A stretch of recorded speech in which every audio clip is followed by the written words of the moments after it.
This channel does not promote any violent, harmful, or illegal activities. All content provided by this channel is meant for an educational purpose only. বেশ একটা দম্ভ ব্যাপার আছে মল্লিকার্জুন খাড়গের কথায়। শুনলেন তো, হাই কমান্ড হাম হ্যায়, হাই কমান্ড আর হাম, এই দুটো শব্দ শুনে কি মনে হচ্ছিল জানেন? ওই বাংলা ব্যান্ড চন্দ্রবিন্দুর গানের একটা লাইন মনে পড়ে যাচ্ছিল, একটা মুরগি দুটো ঠ্যাং। দেখুন, হাই কমান্ডের মুরগি হাই কমান্ড যেভাবে খুশি কাটবে, তাতে কার কি বলার আছে। কিন্তু এইভাবে অধীর চৌধুরীকে সোজাসুজি নাম করে প্রায় দরজা দেখিয়ে দেওয়া, এটা একটু বাড়াবাড়ি হয়ে গেল না? অধীর চৌধুরীও তো ওয়ার্কিং কমিটির সদস্য, প্রদেশ কংগ্রেস সভাপতি, এই বাংলার ছেলে, লোকসভায় কংগ্রেসের দল নেতা। এবং খেয়াল করে দেখুন, 2019-এ ওই খাড়গে হেরেছেন, অধীর চৌধুরী কিন্তু একা লড়ে জিতেছিলেন। হাইকমান্ডের পিলার হয়েও কিন্তু তাকে এইভাবে কথা শুনতে হচ্ছে। অথচ পিলার যদি বলতে হয় তাহলে তো অধীর চৌধুরীদের বলতে হয়, এইরকম লোকেরাই তো সব দাঁড়িয়ে আছেন। খেয়াল করে দেখুন চারপাশে, কেরালায় কেসি বেণুগোপাল, কর্ণাটকে ডিকে শিবকুমার, তেলেঙ্গানায় রেভান্ত রেড্ডি, রাজস্থানে সচিন পাইলট, বিভিন্ন জায়গায় এক একজন পিলার হয়ে কংগ্রেসটাকে দাঁড় করিয়ে রেখেছেন। এরা কেউই কিন্তু ওই খাড়গের হাম হাই কমান্ড নন, কিন্তু কংগ্রেসটাকে টানছেন এরাই। অধীর চৌধুরী যদি খাড়গের কথা মতো সত্যি দরজাটা একবার দেখে ফেলেন, কি হবে বলুন তো? আরেকটা হিমন্ত বিশ্ব শর্মা কিন্তু তৈরি হয়ে যেতে পারে। তখন খাড়গের খরচে পোষাবে? 9-এর দশকে মমতা বন্দ্যোপাধ্যায়কেও তো কেউ হাই কমান্ড দেখিয়ে দিয়েছিলেন, আর তার ফল হচ্ছে দলের এক স্তম্ভকে দূরে ঠেলে তার পেছনে আর ছুটতে হচ্ছে হাই কমান্ডকে। আর বাংলার ক্ষেত্রে এই ভুলটা হচ্ছে একবার না, জানেন তো, বারবার ঘটছে। বাঙালিকে হাইকোর্ট দেখানোর মতোই বারবার প্রদেশ কংগ্রেসকে ওই দিল্লি হাইকমান্ড দেখিয়েছে। আজ থেকে না, একদম শুরুর থেকে মহাত্মা গান্ধী সুভাষচন্দ্র বসুকে হাইকমান্ড দেখিয়েছেন। আর ত্রিপুরী কংগ্রেসে সুভাষের বিরুদ্ধে পট্টাভি সীতারামাইয়াকে প্রার্থী করেছিলেন। গান্ধীর অসহযোগিতা, তার ফল কী হয়েছিল? সুভাষকে সভাপতিত্ব শুধু নয়, কংগ্রেস ছাড়তে বাধ্য হয়েছিলেন। জওহরলাল নেহরু, বিধানচন্দ্র রায়ের মধ্যে তো বারবার এই নিয়ে লেগেছে। রাজ্যের দাবি দাওয়া নিয়ে রীতিমতো পত্রযুদ্ধ হতো দুজনের মধ্যে। সঞ্জয় গান্ধী পরবর্তী ক্ষেত্রে তিনি প্রিয়রঞ্জন দাসমুন্সিকে হাইকমান্ড দেখিয়েছিলেন। 1975-এ ভারতীয় যুব কংগ্রেসের সভাপতি পদে তখন প্রিয়রঞ্জন দাসমুন্সি উদীয়মান নেতা, প্রচণ্ড তার দাপট, জনপ্রিয়তা, সব একদম নজরআন্দাজ করে, হিন্দিতে এই কথাটা বলে আর কি, খুব বেশি উপেক্ষা করে আর কি, অম্বিকা সোনিকে বসিয়ে দিয়েছিলেন। অনেক বেশি যোগ্য, জনপ্রিয় প্রিয়রঞ্জন সোজা কথায় বঞ্চিত হয়েছিলেন। এমনকি তারপরেও রাজীব গান্ধী পর্যন্ত প্রণব মুখোপাধ্যায়কে হাইকমান্ড দেখিয়েছিলেন। ইন্দিরা গান্ধীর মৃত্যুর পর রাজীবের সংসারে প্রণব কিন্তু টিকতে পারেননি, কংগ্রেস ছাড়তে হয়েছিল। পরে অবশ্য আবার ফিরে এসেছিলেন। এমনকি সোনিয়া গান্ধীও প্রদেশ কংগ্রেসকে এই সাম্প্রতিককালে একবার হাইকমান্ড দেখিয়েছিলেন। 2011-এর ওই নির্বাচনের আগে প্রদেশ কংগ্রেসের আপত্তি অগ্রাহ্য করে অনেকটা অসম্মানজনক শর্তে বাংলায় কিন্তু কংগ্রেস তৃণমূল জোটটা হয়েছিল। 95টা আসন চেয়েছিলেন তারা, পেয়েছিলেন কত জানেন? মাত্র 65টি আসন, এটাই কংগ্রেস পেয়েছিল। খেয়াল করে দেখুন, এইবারও প্রায় সেরকম স্থিতি ছিল, কিন্তু কংগ্রেস যা চেয়েছিল পায়নি। তা সত্ত্বেও তারা কিন্তু মাথা নিচু করে জোটে যায়নি। সেটার পেছনে অবশ্য অধীর চৌধুরীর ভূমিকাটাই বোধহয় সব থেকে বড় ছিল। তবে সেইবার প্রকাশ কারাটকে শিক্ষা দিতে দৃঢ়প্রতিজ্ঞ সোনিয়া গান্ধী, মমতা বন্দ্যোপাধ্যায়ের সব শর্ত মেনে নিয়েছিলেন। আজ খাড়গের আচরণ, সেটাও তো একটা 13 বছর আগের মতোই লাগলো, তাই না?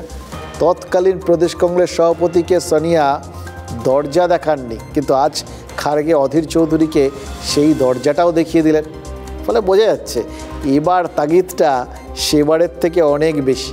ঠিকই আছে, আমার বিরোধিতা নৈতিক বিরোধিতা, কংগ্রেসকে কেউ খতম করবে, আমি তাকে খাতির করবো, তা তো হতে পারে না। আমার বিরোধিতার মধ্যে কোনো ব্যক্তিগত বিদ্বেষ নেই। আমার বিরোধিতা নৈতিক বিরোধিতা, আমার বিরোধিতা পশ্চিমবঙ্গে আমার পার্টিকে রক্ষা করার জন্য লড়াই। এই লড়াই আমি কোনোভাবেই থামাতে পারি না, কারণ আমি পার্টির একজন ফুড সোলজার। পুরীর জগন্নাথ মন্দিরে ঢুকতে দেওয়া হয়নি রবীন্দ্রনাথ ঠাকুরকে, তাই কি বিশ্বকবি লিখেছিলেন হেমোর দুর্ভাগা দেশ? আচ্ছা, এরকম পরিস্থিতিতে অধীর চৌধুরী কি লিখতে পারেন?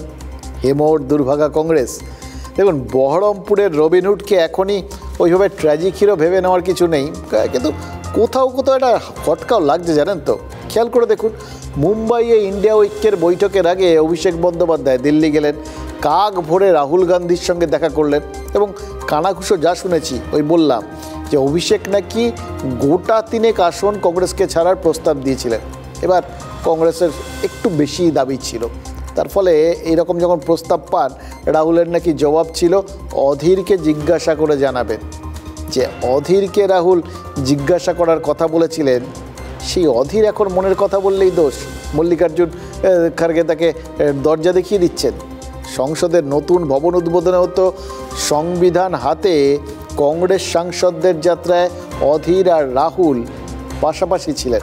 ওয়ার্কিং কমিটির বৈঠকে সোনিয়ার দুপাশে বসে থাকেন অধীর আর মল্লিকার্জুন। রেশারেশি কি সেখান থেকে শুরু। দেখুন, সংসদের ফটো সেশনে অধীরকে ধরে দাঁড়িয়ে থাকেন সোনিয়া, মানে তাকে স্নেহ করেন। সোনিয়া যাকে স্নেহ করেন, মল্লিকার্জুন তাকে রাস্তা দেখিয়ে দেবেন। এত বড় হাইকমান্ড হয়ে গেছেন তিনি।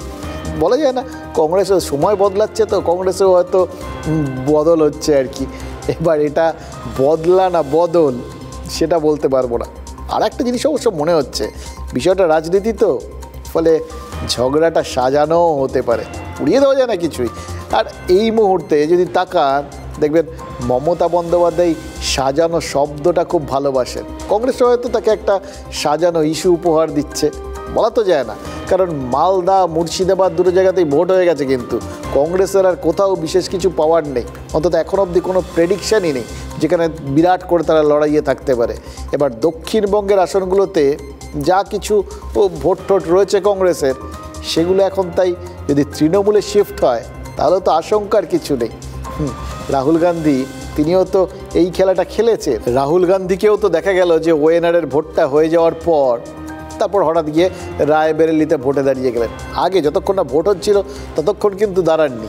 আগে ভাগে যদি রায়বেরেলির প্রার্থী হয়ে যেতেন, হয়তো ওয়েনারের মানুষ তাকে ভোট নাও দিতে পারতেন, সেই চান্সটা নেননি। আসলে রাজনীতিতে না কনস্ট্যান্ট বলে কিছু নেই, যে কোনো সময় যে কোনো জিনিস হতে পারে। হাইকমান্ড হয়তো অধীর চৌধুরীকে বুঝিয়ে দিয়েছে যে পশ্চিমবঙ্গে আমাদের যা পাওয়ার, যদি কিছু পাওয়ার থেকে থাকে হয়ে গেছে, ওখানে সব ভোট ফোট শেষ। বাকি যে জায়গাগুলোতে আছে সেই সব জায়গার ভোটটা যদি কোথাও গিয়ে মমতা বন্দ্যোপাধ্যায়ের আঁচলের মধ্যে ঢেলে দেওয়া যায়, তাহলে বিজেপিকে হারানোর সম্ভাবনা আরেকটু জোরালো হতে পারে। মানে আমরা দেখছিলাম যে সব কিছু অঙ্ক করে হিসেবটা যদি এরকম হয়, তাহলেও কিন্তু অবাক হওয়ার বিশেষ কিছু থাকবে না। কংগ্রেসের যা অবস্থা তাতে হতেই পারে। এটা কমপ্লিটলি কৌশলগতভাবে মমতা ব্যানার্জি এবং খাড়গে করছে। এইগুলো করছে শুধুমাত্র টু কনসলিডেট মাইনরিটি ভোট, যাকে বলে অ্যাপিজমেন্ট পলিটিক্স, তুষ্টিকরণ, অন্য কিছু নয়। কিন্তু কংগ্রেস এবারে 20টার বেশি আসন পাবে না লোকসভাতে, আর মমতা ব্যানার্জি 5টার বেশি আসন পাবে। মানে বিরোধী দল নেতা শুভেন্দু অধিকারী তিনি কিন্তু একটা অন্য অঙ্ক আবার দেখে ফেলেছেন, জানেন তো, যে কোথাও গিয়ে কংগ্রেসের নিজেদের মধ্যে এরকম ঝগড়াঝাটি হচ্ছে দেখলে যারা কংগ্রেস কর্মী সমর্থক তারা নিজের দলকে ভোট দেওয়ার এমনিই বিশেষ কোনো উৎসাহ পাবেন না। এবং যদি কংগ্রেসের একটা ভোটের অনেক দিন আগের থেকেই আর কি তাদের ভোট ব্যাংকের মধ্যে একটা পার্ট ছোট হলেও এখন সেটা কিন্তু এই সংখ্যালঘু ভোট, তারা যদি কোনোভাবে যখন দেখেন যে এরা নিজেদের মধ্যেই ঝগড়া করে মরছে, এদের ভোট দিয়ে কী হবে, তার থেকে মমতা বন্দ্যোপাধ্যায়ের সঙ্গে থাকলে আমাদের সুবিধে হতে পারে, তাহলে মমতা বন্দ্যোপাধ্যায়ের যে সংখ্যালঘু ভোট ব্যাংক আছে সেটা আরেকটু শক্তিশালী হতে পারে। বা উল্টো দিক থেকে দেখলে সেটাতে যদি কিছু ফাটল ধরার সম্ভাবনা থেকেও থাকে, সেই ফাটলটা সামলে নেওয়া যেতে পারে। কিন্তু মুশকিল কী জানেন, এই ধরনের ঝগড়া পোষ এগুলো কিন্তু বিরোধী জোটে আগেও হয়েছে। 2004-এ কংগ্রেসকে কেরালায় বিধ্বস্ত করে দিয়েছিল বাম জোট, কিন্তু ভোটের পর দিল্লিতে কংগ্রেসের ইউপিএ জোট সরকারকে বাইরে থেকে সমর্থন করেছিল বামেরা। সমঝোতাকে বাস্তবায়িত করেছিলেন জ্যোতি বসু এবং হরকিষেণ সিং সুরজিৎ। কিন্তু জোটের প্রশ্ন সেটা তো তখন আসবে যখন বিজেপি হারবে। বিজেপি হারছেই, এই নিয়ে ইন্ডিয়া উইককে সবাই নিশ্চিত তো। হ্যাঁ, অরবিন্দ কেজরিওয়াল তিনি যা বলে বেড়াচ্ছেন সেটা শুনলে কিন্তু আপনার সেরকম মনে হবে না। তিনি বলছেন 2025-এ মোদি 75 বছরের হয়ে যাবেন, তিনি তখন প্রধানমন্ত্রী ছাড়বেন আর অমিত শাহ প্রধানমন্ত্রী হবেন। অমিত শাহ বলে দিয়েছেন অবশ্য যে মোদি পূর্ণমেয়াদী থাকবেন, কিন্তু সেটা অন্য কথা। মোদি যদি 25-এ সরে দাঁড়ান, মানে যেটা কেজরিওয়াল বলছেন, ধরে নিলাম তর্কের খাতিরে 25-এই সরে দাঁড়াবেন নরেন্দ্র মোদি, কিন্তু তার অর্থ তো 2024-এ নরেন্দ্র মোদি জিতছেন, সেটাই কেজরিওয়াল বলছেন। একবার জিতলে তবেই না সরার প্রশ্ন, না জিতলে তো এমনিই সরে যাচ্ছেন। তার মানে বিরোধীরাও কি ধরেই নিয়েছেন যে মোদি জিতে ফিরবেন? বলার আগে একটু ভেবে বললেন না কেন কেজরিওয়াল? সমস্যা হচ্ছে ওই মুখ থেকে একবার কথা বেরিয়ে গেলে তারপর ম্যানেজ করতে বারবার অনেক কিছু বলতে হয়, কিন্তু কাজটা কঠিন হয়ে যায়। আর শুধু যে কেজরিওয়ালের মুখই ফসকাচ্ছে এরকম তো না, এই বাংলাতেই তৃণমূল নেত্রীর মুখ দিয়েও তো অনেক কথা বেরিয়ে যাচ্ছে। তাতে ভোট ফসকে যাচ্ছে কি না সেটা তো সময় বলবে। তবে আরও কিছু ফসকে যাওয়ার আগে আমরা বরঞ্চ কয়েকটা জিনিস ধরে নিই, কয়েকটা কথা বলে নিই, যে কথাগুলো আজ না বললেই নয়।